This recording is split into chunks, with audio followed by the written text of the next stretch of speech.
buildings, develop more satellite programs, and become more and more a brand. But they've forgotten their purpose in which Jesus has called them to be, salt and light. And I said to them, it's important for you with all your prosperity, with all the things that you required, that you need the congregation that has 10 people, 50 people, 100 people. You need them who do not think like you, or their theology is not being interpreted the way you interpret your theology. You need those who do not have the same tradition of you. We need each other because we are one body. We are one body. There is only one church. Only one. There is only one church. There is only one kingdom. And this is the kingdom of our Lord. And so we've got to come to this place where it's not about our individual ministry. It's not about our denomination. These things are important. Our local congregation, our denomination are important. But it is about thy kingdom come. Thy will be done on earth as it is in heaven. We need each other. There is one hope. There is one faith. There is one vision in terms of the kingdom. And we need, if ever there's a time that the church needs each other, is now. It's today. We need each other with our skills, with our gifts, with our talent, with our resources. We need each other if we're going to make a significant difference within Jamaica. We need each other. That's why over the last 10 years, something like over 5,000 different groups of people, whether they're Anglican, Baptist, Salvation Army, Methodist, Pentecostal, Charismatic, they've come together, independent churches, we've come together and we've put our hands to the plow together because we said it's together we are going to see the kingdom of Jesus come, and there'll be a transformation in our towns, in our villages, and in our city. Together. We need each other. Secondly, we need to pray with each other. It's in fact, we've had to write some different kinds of prayer.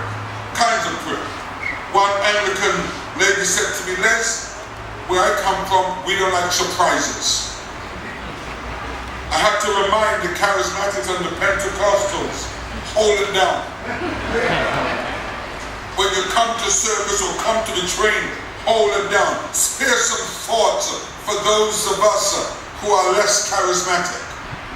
And it's interesting because over these 10 years, Catholics and Baptists, Methodists and Pentecostals have walked the street, and not once have they said, which church or which theology do you have?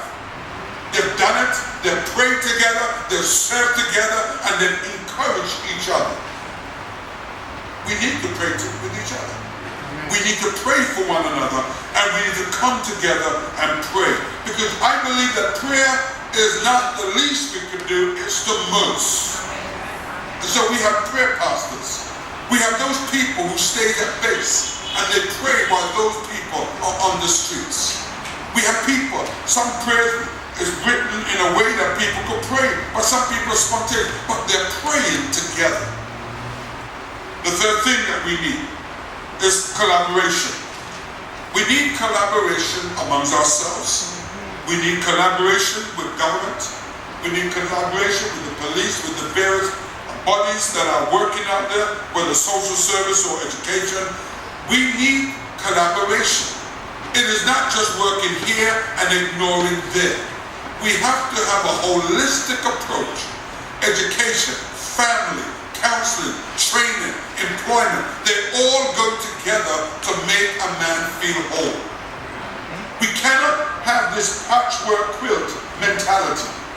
We cannot just say, let's get out there and talk to them about Jesus and that's it. We've got to be thinking, where are they sleeping? Who's educating them? Who's helping them with employment? Who's helping them with their baby mother? All of these things. Brothers and sisters, we were once sinners, but we'll be saved by grace. We cannot afford to be condescending and judgmental. I don't care what people sin they've committed. What I care about is that I help them and lives. We need to do that.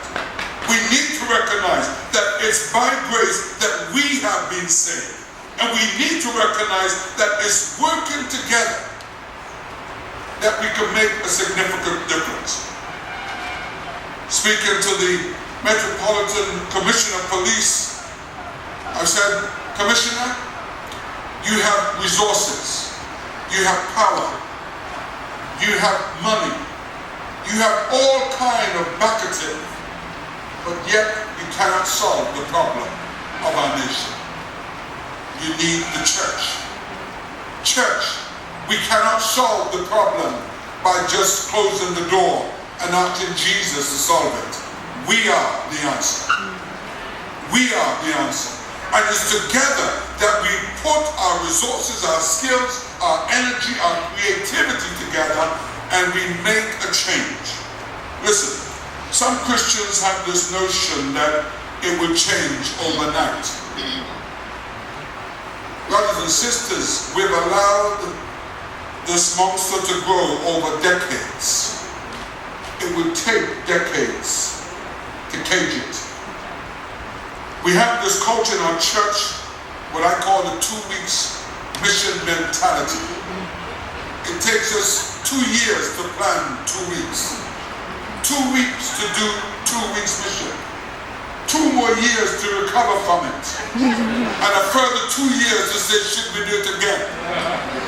What society is looking for is consistency and continuity. They want to know we are there for them. They want to know that we are consistent with them. They want to know that we are reliable. Some Christians, as the 2 weeks mission finished, they are finished with it as well. It is continuity. On the 31st of December, myself and a team of 60-odd street passes, led by a former police inspector who is also an elder in his church. And we were on the streets, and there were people, some of them drunk, wearing vomit all over them. We had wet wipes, water, and we were sorting them out. We had something like £6,000 given to us by Diageo. That's the drinks company. Some Christian says, oh, can't take the money from the drinks company. Well, William Booth says, take it from hell to populate heaven. And I want to tell you this, that I will work with anyone who wants to bring hope to our community. I will work with anyone who wants to bring peace to our society. It's important for us to recognize that people do not have to think like us, they don't even have to believe like us, but they have a heart to see change.